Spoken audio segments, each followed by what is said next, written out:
Bonsoir. Je reçois sur mon plateau aujourd'hui le docteur Boga Sako Gervais. Docteur Boga Sako Gervais est enseignant-chercheur à l'Université d'Abidjan, en Côte d'Ivoire.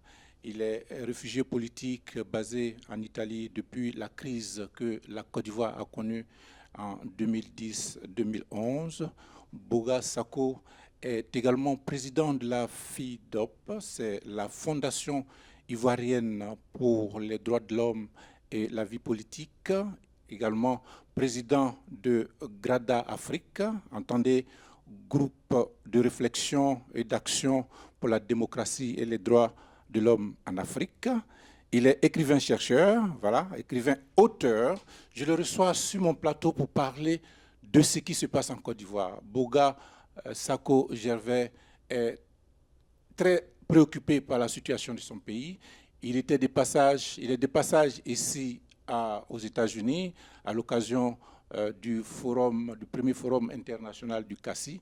Nous profitons de l'occasion pour le rencontrer, pour avoir un entretien avec lui dans le cadre d'une déclaration qu'il vient de rendre publique depuis hier. Et c'est lui mon invité ce soir. Je le reçois. Bonsoir, docteur Boga. Bonsoir, chers amis. Bonsoir, chers amis téléspectateurs. Alors, bienvenue aux États-Unis. Merci beaucoup. Je voudrais profiter de votre antenne pour saluer tous les compatriotes ivoiriens, africains, panafricains, souverainistes, les démocrates d'ici et d'ailleurs. Et je voudrais saluer particulièrement toutes celles et ceux qui m'ont fait l'amitié de me rencontrer, de me recevoir, les personnalités américaines, les compatriotes ivoiriens, et puis ceux aussi que je vais rencontrer encore avant de retourner en Europe, du côté de New York, parce que là-bas aussi je vais animer une conférence le dimanche 22 avril. Donc merci beaucoup de me recevoir. C'est pour moi l'occasion d'échanger un peu avec les compatriotes d'ici, mais en même temps, tout en étant vu par les compatriotes de la Côte d'Ivoire et ceux de l'Europe où je réside.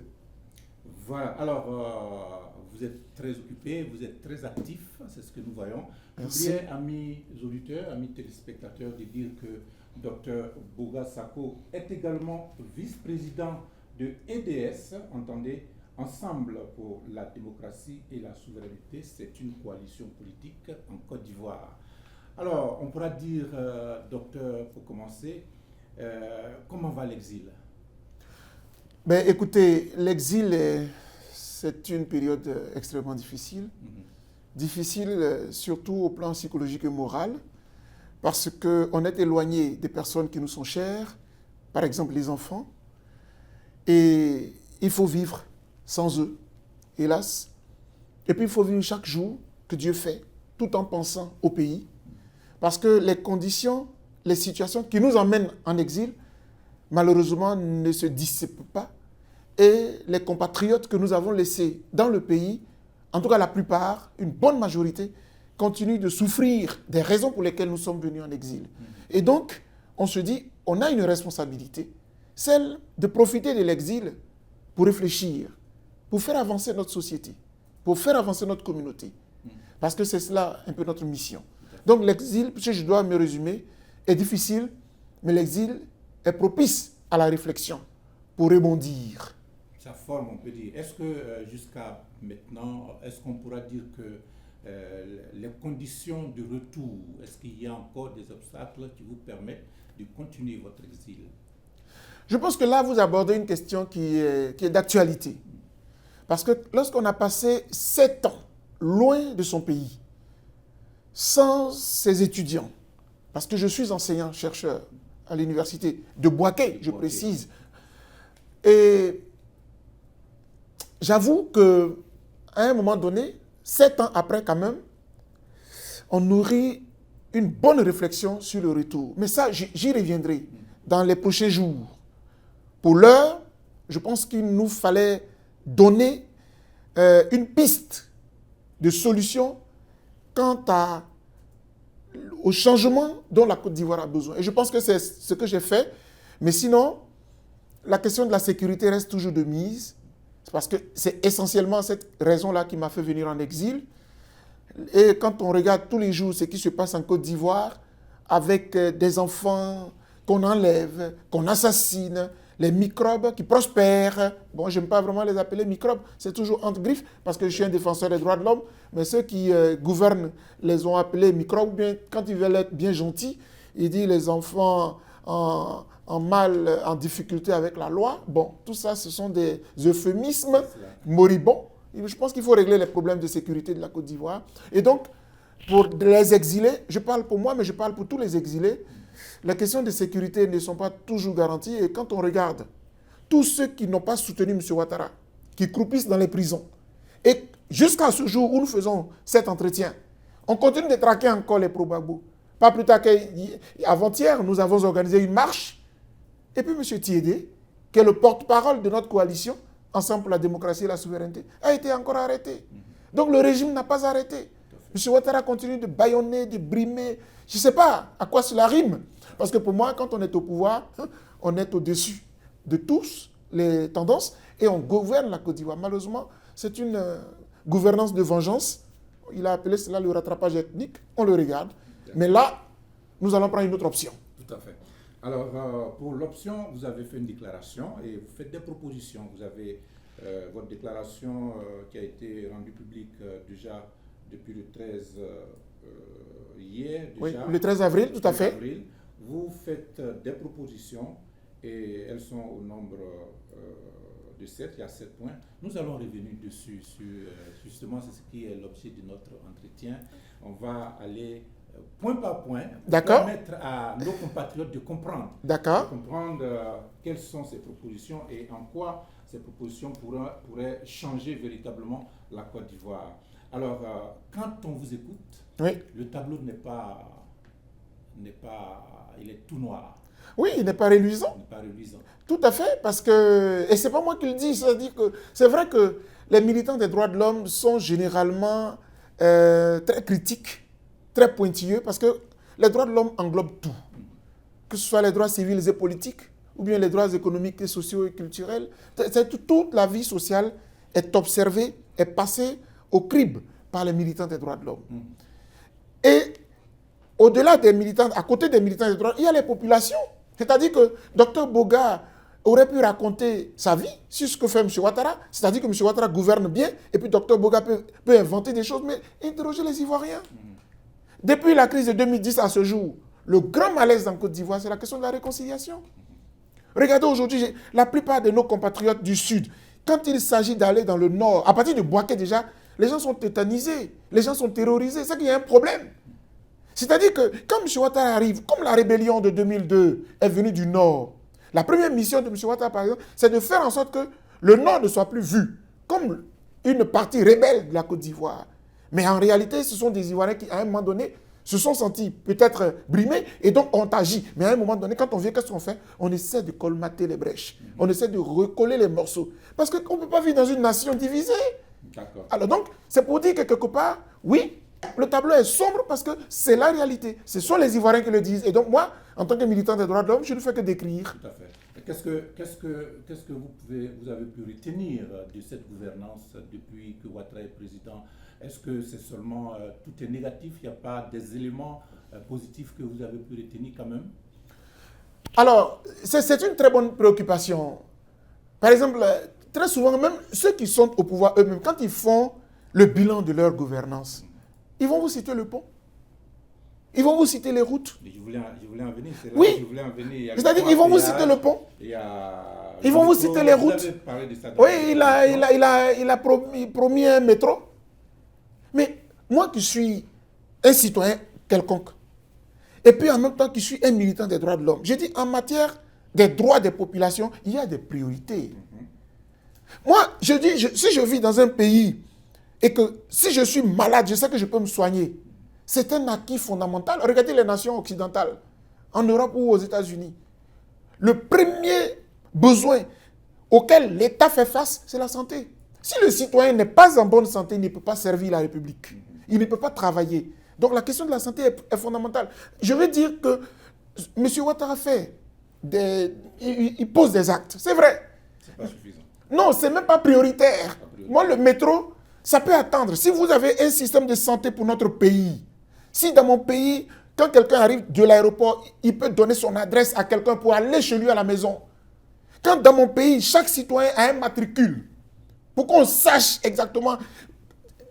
Vous voyez, c'est cela le modernisme. Et moi, je pense que quand on a fait le FMI ici aux États-Unis et qu'on a fait toutes les villes européennes, je pense qu'on peut transposer cela chez nous. Mais on va passer 10 ans là avec un économiste qui vient du FMI et puis on n'a même pas d'assurance santé, rien du tout. On dit non, il a fait un point qu'il n'avait pas inventé d'ailleurs. Je remercie le président Houphouët-Boigny d'avoir pensé la Côte d'Ivoire. D'ailleurs, même la question du métro, on pense que c'est tombé du ciel. Donc finalement, je me dis, en 10 ans, M. Ouattara aura apporté quoi exactement par lui-même à la Côte d'Ivoire? Si ce serait de venir marcher dans les pas de ceux qui ont gouverné. Et vous voulez qu'on chante ses louanges pour ça? Alors qu'entre-temps, les prisons ivoiriennes sont remplies. Entre-temps, il y a une partie de notre population qui est brimée. Entre-temps, il y a des Ivoiriens qui n'arrivent même plus à se nourrir. Entre-temps, les gens qui, dans un pays, écoutez, nous on s'en fout du président, on s'en fout des ministres, chacun va à ses occupations. Quand tu as ton petit business où on dit chez nous, le petit gombo, chacun se bat, la vie avance. Aux États-Unis ici, vous pensez que les gens passent leur journée à parler de Trump? Non, parce que chacun va à ses occupations, il nourrit sa famille. Mais en Côte d'Ivoire, ce n'est même plus le cas. Il n'y a qu'un clan qui s'enrichit, et lui seul qui s'enrichit. Tous les marchés sont passés de gré à gré, de père en fils, de mère. C'est quoi cette affaire-là? C'est quoi cette affaire-là? Alors, tous ces tableaux, vous pensez que c'est le changement de gouvernement le changement des régimes qui pourra être la solution à tout cela? Ah oui, mais absolument. Mais absolument, parce que du coup, on voit le hiatus de Laurent Gbagbo à M. Ouattara. Ça se voit. Et on voit même avant, on voit. Prenez les 4 ou 5 personnalités qui nous ont dirigés, d'Houphouët-Boigny à aujourd'hui. Regardez très bien. Chacun laisse au moins sa marque d'une certaine façon. Et donc là, aujourd'hui, tout ce dont les Ivoiriens avaient rêvé, on nous avait promis des universités chaque année, etc. Tout ça, c'est du leurre. D'accord? J'ai retenu dans votre proposition que le gouvernement agit de façon absurde et donc l'opposition doit également avoir le même comportement absurde vis-à-vis du gouvernement. Oui, tout à fait. Le terme absurde, l'absurdité, c'est le fait que d'abord, la Côte d'Ivoire se veut une république. C'est ce qui est inscrit dans la Constitution. Bon, je n'ai pas trop bien étudié. En tout cas, je n'ai pas encore dompté ou adopté la nouvelle Constitution de M. Ouattara de novembre 2016, là. Mais en tant que citoyen, quelque part, je suis contraint, je n'ai pas le choix. Donc, je regarde. Mais la Côte d'Ivoire est une république, dite démocratique. Donc, je veux dire par là que la réalité ou les principes, c'est de respecter les principes démocratiques et de la République. Or, l'absurdité, c'est quoi? C'est que tout ce qui est norme, avec la gouvernance, M. Ouattara est anormal. C'est-à-dire qu'il ne respecte aucun principe démocratique. L'opposition ne doit pas exister. Elle est brimée à tout bout de champ. Vous ne pouvez pas faire une marche pacifique comme dans un État normal, démocratique, et puis la police, la gendarmerie va accompagner les marcheurs pour exprimer leur mécontentement. Non. Mais quand il s'agit de faire des marches pour Charlie Hebdo, là, ils sont forts. Ils sont forts. On tue les enfants, là, il n'y a plus de parlementaires pour porter les drapeaux en bandoulière pour aller marcher. Non, non, non, non, non, non. Quand l'opposition invente des actions, je me rappelle encore récemment, à la place CP1 de Yopougon, un sit-in. Non, non, non, il faut l'interdire. À quoi cela rime? La démocratie, c'est pas cela. On dira que l'Afrique, de façon générale, procède à cette façon, n'est-ce pas? Oui, peut-être, mais quand même, avec le président Laurent Gbagbo... Si on a des pays jeunes... Oui, des pays jeunes, mais... Oui, ça, c'était bon à dire dans le temps, mais quand même, on a fait un bond. L'Afrique fait un bond. Hein. Il y a des pays africains aujourd'hui qui sont quand même des exemples. Hein. Allez-y, quand même, au Bénin, même le Sénégal, quoi qu'on dise, les passations de charges entre les différents présidents, quand même, ça se vit. L'alternance démocratique se vit. Donc, je veux dire par là que l'Afrique essaie d'avancer. Mais la Côte d'Ivoire avait quand même évolué. Regardez, Houphouët-Boigny, on avait le parti unique. Après, on arrive, le multipartisme revient, le multipartisme revient. Et là, on rentre quand même dans une ère de démocratie. Pourquoi on considère aujourd'hui le président Laurent Gbagbo comme le père de la démocratie en Côte d'Ivoire? Parce qu'il arrive à permettre à l'opposition de s'exprimer. Et d'ailleurs, c'est sous lui que l'opposition recevait chaque année des milliards pour fonctionner. C'est-à-dire qu'ils gouvernent, mais ils souhaitent que l'opposition existe et qu'elle aussi, elle puisse avoir son mot à dire. Et ça, c'est une belle formule que je cite souvent à mes étudiants, mais je le cite encore aujourd'hui ici aux États-Unis. C'est Voltaire qui l'a dit. La démocratie, il a résumé ainsi. Je ne suis pas d'accord avec ce que vous dites, mais je me battrai pour que vous puissiez le dire. C'est ça la démocratie. C'est-à-dire que vous n'êtes pas d'accord. M. Ouattara peut ne pas être d'accord avec l'opposition, mais il doit permettre à l'opposition d'exister. De fonctionner. Alors, nous allons revenir à comment allez-vous procéder pour le changement de régime dans vos propositions, dans votre déclaration. Vous avez nommé 7 points.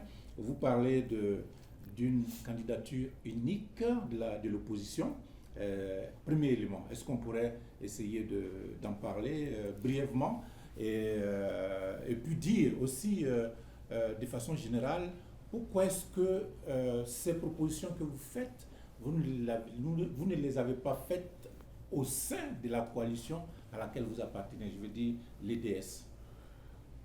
Très bien. Alors, donc je pense que si on veut stratifier votre préoccupation, on va d'abord commencer par la dernière, c'est-à-dire le dernier propos. Le dernier propos, il s'agit de quoi? Il s'agit de dire pourquoi une telle proposition n'a pas été présentée à l'intérieur de la coalition à laquelle j'appartiens. Alors, là-dessus, je voulais pouvoir dire ceci. Au sein de EDS, Ensemble pour la démocratie et la souveraineté, nous sommes coalisés. C'est une coalition qui comprend des partis politiques et des organisations de la société civile. Même certaines personnalités qui n'ont pas forcément des structures sont aussi habilitées à être membres. Il y en a des vice-présidents. J'en suis un des vice-présidents. Il se trouve que, malgré notre coalition, chaque structure jouit de son autonomie et fonctionne comme habituellement. Donc, de ce point de vue-là, Grad Afrique, parce que n'oubliez pas que ce n'est pas la FIDOP qui est membre de la coalition, c'est Grad Afrique. Donc, Grad Afrique garde son autonomie de fonctionnement. Premier élément. Deuxièmement, si vous avez bien remarqué la proposition, elle va au-delà de EDS. Elle va au-delà d'un camp. Elle va au-delà. Elle englobe toute l'opposition dans sa grande majorité. J'allais dire dans son entièreté. Parce que l'idée, c'est quoi? L'idée, c'est de dire, les gens qui sont au pouvoir, là, ils se font appeler le RHDP. Et ils sont même en train de chercher à créer un parti unifié. Le maillon qui veut s'échapper de leur coalition, c'est la rébellion d'hier, avec M. Guillaume Soro. Mais ils font tout pour l'attirer. Parce qu'ils l'ont nommé vice-président du RDR. Tout cela pour le garder avec eux, pour le mettre dans la coalition. Donc les gens cherchent comment se mettre ensemble. Mais la plupart, en dehors de ce rassemblement, tous, nous sommes opposés à ce régime. Il y a des acteurs de la société civile, dont moi, mais la plupart des partis politiques de l'opposition sont donc opposés au régime Ouattara. Depuis 10 ans, ce monsieur bâillonne la démocratie. Donc, l'idée, c'est de dire, si nous voulons peser en 2020, débrouillons-nous, mais débrouillons-nous pour avoir un seul candidat. Je dis toujours légitime et unique. Oui. Légitime, parce que légitimé par un vote, et il est unique parce que c'est lui seul qui va représenter toute l'opposition. Voilà un peu l'idée fondamentale. Et donc, comme l'idée va au-delà de EDS, et donc l'idée s'adresse pas seulement donc, à M. Georges Amaouagné, mais il est concerné. L'idée s'adresse à M. Abdourahmane Sangaré. L'idée s'adresse aussi à M. Afi Nguessan.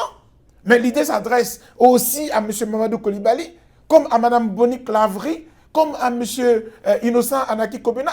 Donc c'est toute l'opposition dans son entièreté et les acteurs de la société civile qui sont concernés. Mais je vais finir. L'idée s'adresse aussi aux Ivoiriens.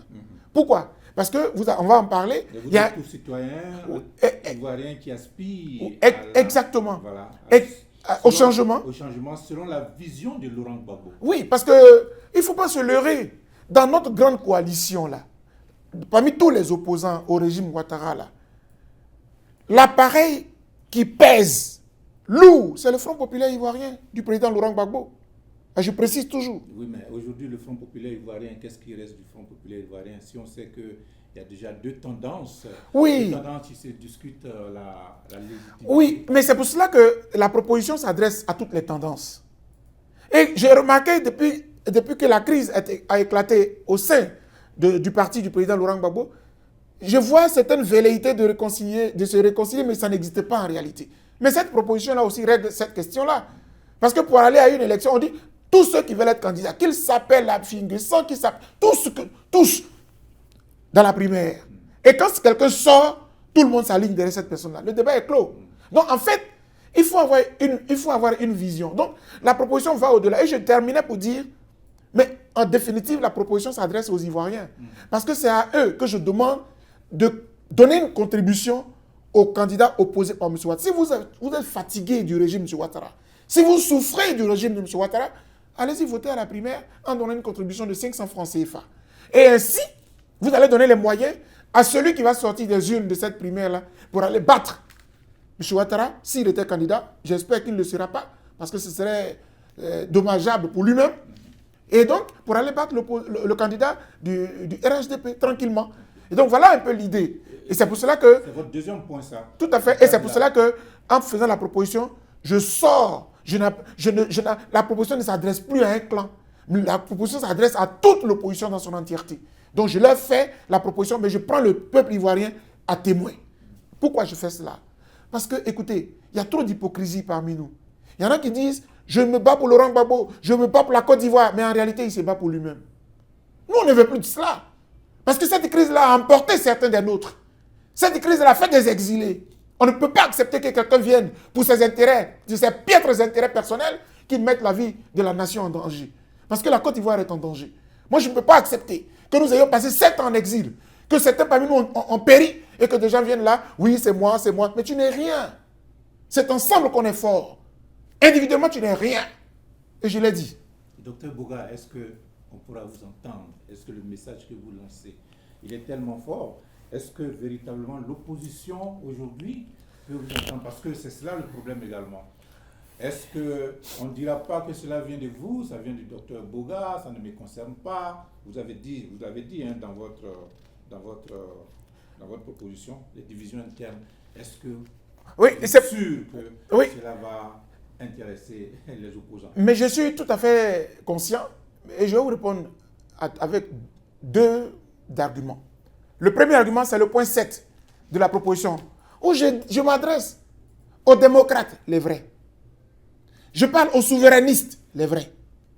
Je parle aux gbagboïstes, les vrais. C'est-à-dire, cette proposition prend le peuple à témoin et puis on va voir qui aime vraiment la Côte d'Ivoire, qui dit qu'il se bat depuis 7 ans, depuis 10 ans pour la Côte d'Ivoire souveraine, indépendante, libre et prospère. Face à M. Ouattara. C'est de cela qu'il s'agit. Donc, je demande aux Ivoiriens, regardez-nous et dites-nous, parmi nous tous là, qui vraiment fait un faux jeu parmi nous. Parce que cette proposition-là, elle n'est pas contre quelqu'un, elle est pour arranger. Donc, voilà un peu la première idée que je peux vous dire. Maintenant, la deuxième, donc quand je finis de dire les vrais, etc., mais en même temps, la deuxième, je dis aux uns et aux autres, c'est en même temps une façon de dire au peuple de faire un tri et de regarder ceux qui sont vraiment des faussaires. Et ça nous donne la latitude de voir. Moi, je pensais cela parce que je considère que c'est la seule voie.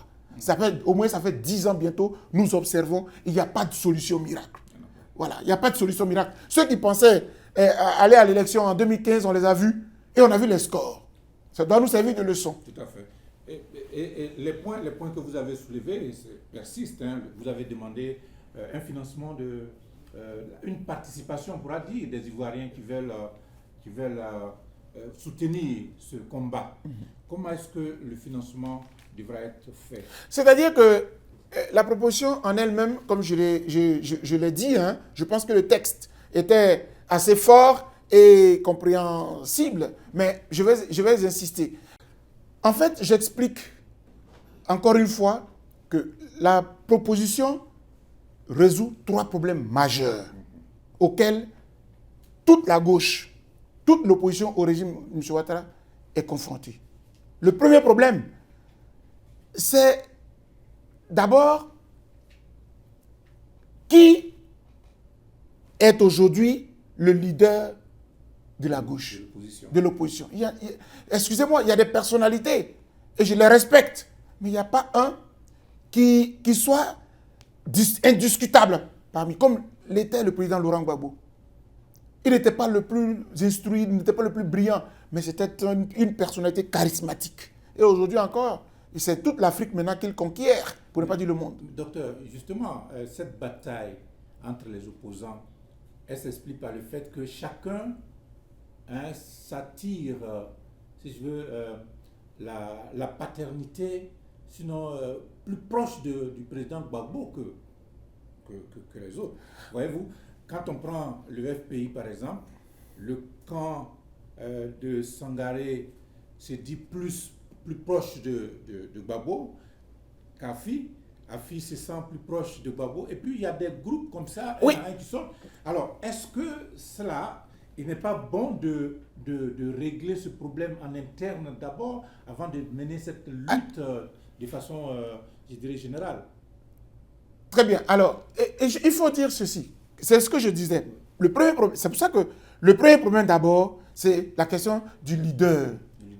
Du leadership. Donc, la question du leader, il faut régler cette question. On ne claque pas des doigts comme ça pour avoir un leader. Dès l'instant où, après le président Laurent Gbagbo, personne ne se démarque de façon indiscutable, le vote va désigner au moins celui qui peut faire office, celui qui peut prétendre diriger au nom de toute la gauche. Premier élément. Deuxièmement, il y a quand même la question du financement. La plupart des comptes des dirigeants de gauche ont été gelés. Mais en même temps, même si leurs comptes étaient dégelés, ce n'est pas dans la poche d'un individu qu'on dirige une opposition ou on dirige un parti politique. Donc, il y a cette question-là. Donc, il faut trouver les moyens pour pouvoir exister. Et puis surtout, vous venez de le dire maintenant, le point, la grosse difficulté aussi qui se pose aux opposants, c'est la question des divisions. Donc, ce sont ces trois problèmes-là que la proposition règle. Et c'est pour cela que nous disons, une fois que nous adoptons cette stratégie, elle nous donne deux avantages majeurs. D'une part, elle nous donne un leader qui se dégage parmi tous ceux qui prétendent qu'ils n'ont qu'à être 20, ils n'ont qu'à être 40, les Ivoiriens iront voter. Un seul sera à la tête. Et puis, d'autre part, la question du financement, parce que les gens vont, en venant voter, ils vont contribuer. Et puis, voilà. Et c'est très intéressant parce que cette question des contributions, j'en ai parlé plus d'une fois parce que c'est toujours bien d'aller voir un tel, d'aller prendre des financements. Oui, parce que celui-là veut être candidat, il est obligé d'aller chercher, il se promène. J'en connais qui se promènent de personnalité en personnalité pour aller recoller des milliards. On a vu ici Nicolas Sarkozy être piégé aujourd'hui. Après, il allait du côté de la Libye pour aller prendre des mallettes et puis après venir discuter. Donc, il y a tout cela. Je pense qu'en démocratie, ce sont les citoyens qui font vivre la démocratie.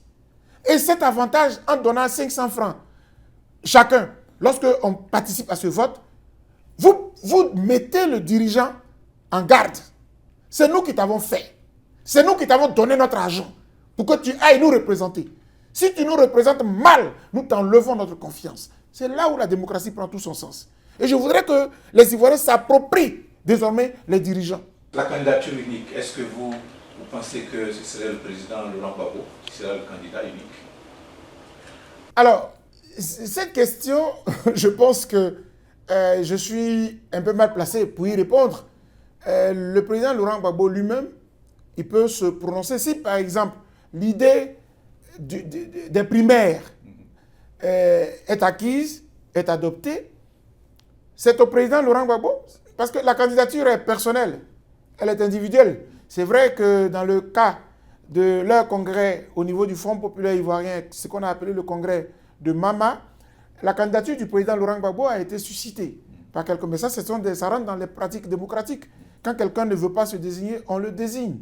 Ça, c'est... Voilà, donc il appartient au président Laurent Gbagbo de décider si on fait une primaire. Mais j'avoue que si le président Laurent Gbagbo pouvait aujourd'hui être libre de tout mouvement pour se présenter, on n'aurait pas besoin de faire des primaires. Parce que quand on croit à une personnalité, quand on la respecte, quand on rentre dans sa vision, on ne compétit pas avec elle. Je pense que ce serait un peu maladroit que je puisse vous dire que nous compétirions avec le président Laurent Gbagbo à des primaires, non. Mais si nous pensons, oui, bien sûr, mais si nous pensons à faire des primaires, c'est parce qu'il n'est pas là. Si nous pensons à des primaires, c'est parce qu'il n'est pas là. C'est parce qu'il n'est pas en mesure d'être là. Parce que s'il avait été là, on n'aurait pas besoin de penser à des primaires. Voilà. Donc, c'est pour cela que je m'en vais vous dire qu'il faut laisser la latitude aux uns et aux autres. Parce qu'au moment où nous sommes assis ici, il y en a qui ont commencé déjà à se signaler comme candidats. Vous êtes mieux placé que moi en tant que journaliste, vous savez très bien, vous connaissez la vie politique ivoirienne. Et donc tout cela, c'est une sorte de prémisse des échecs, ou bien prémisse de l'échec en 2020. Or, il ne faut pas que nous échouions en 2020. Alors 2020, c'est le point, je dirais, l'objectif principal de votre déclaration. Oui. On a fait le tour avec vous.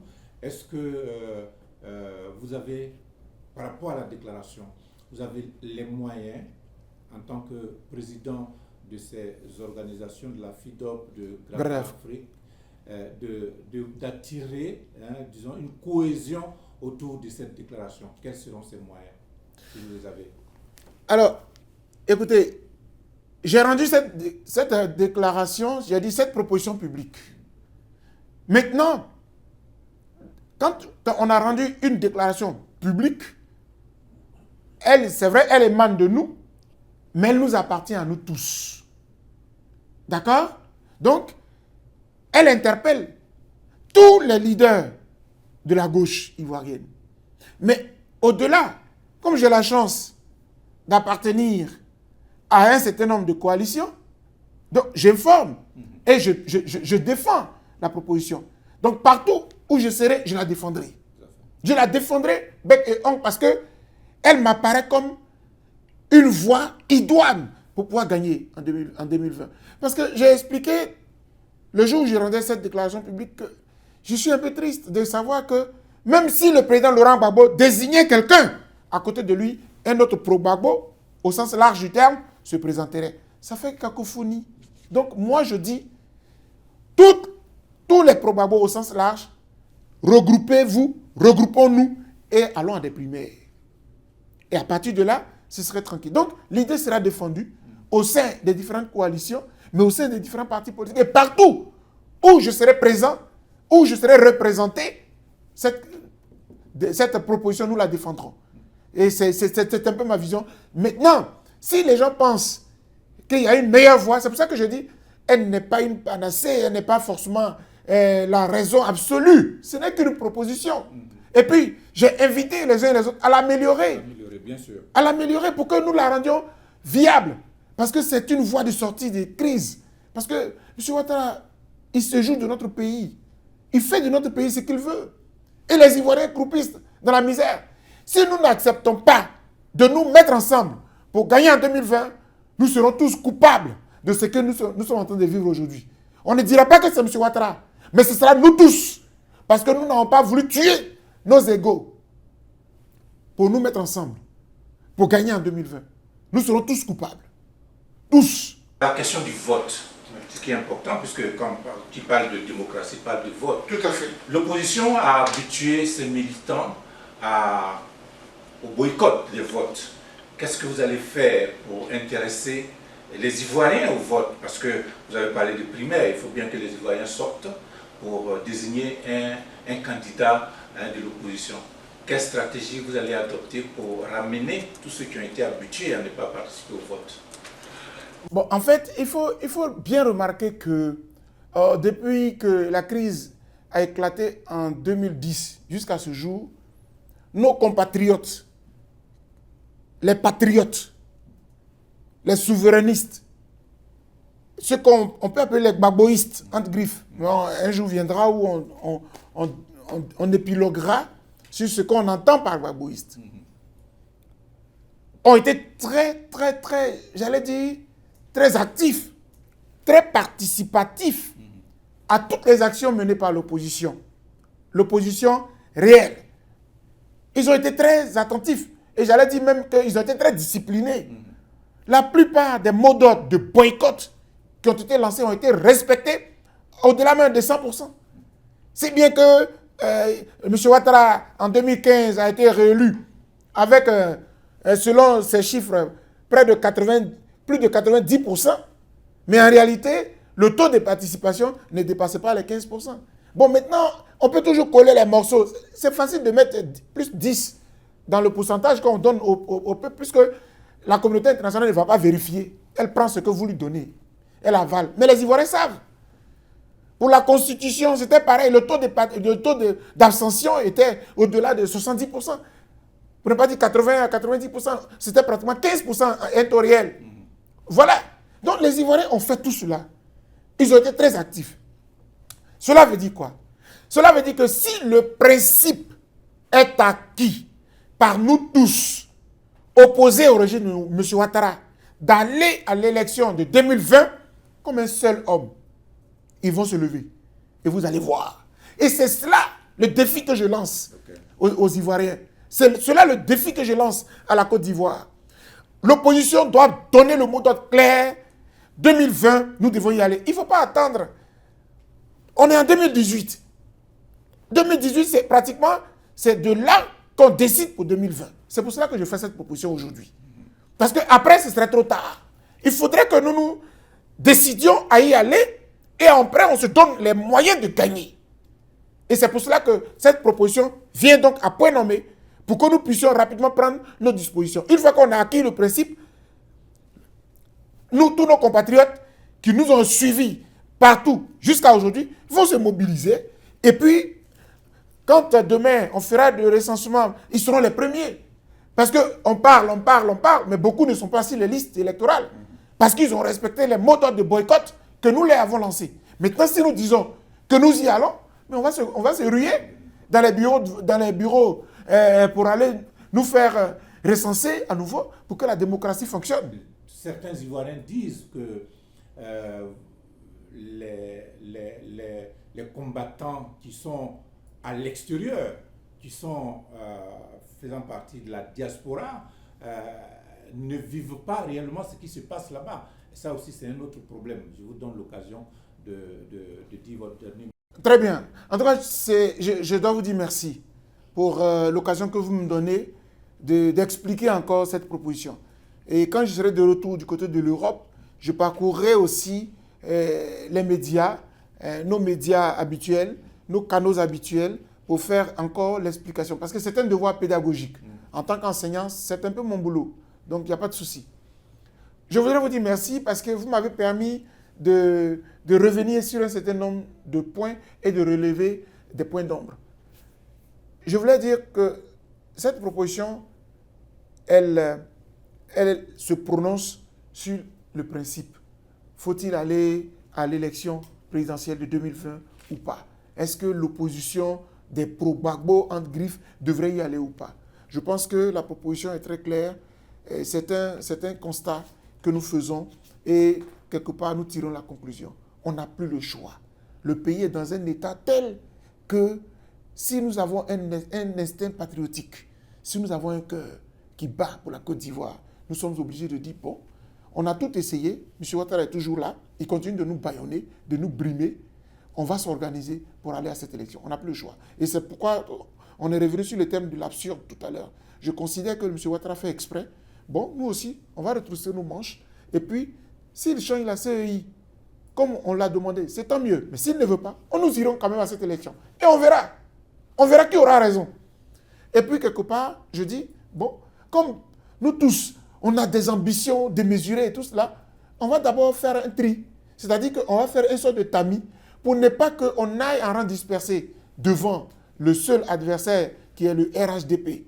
Donc, il est bon que cette élection primaire-là ait lieu. Et puis, elle nous aide en même temps à avoir un financement. Parce qu'il faut qu'on arrête maintenant d'aller sillonner les pays, passer de gauche à droite.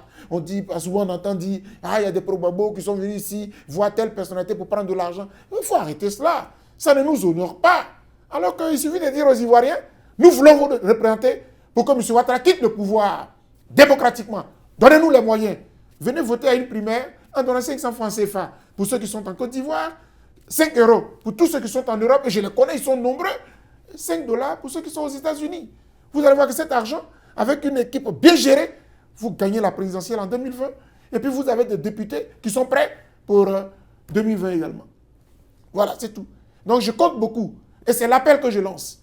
Si certains considèrent que j'aurais dû parler dans une chambre, etc., je suis désolé, mais je voudrais aussi dire aux Ivoiriens, parce que ce sont ceux-là que nous prenons à témoin.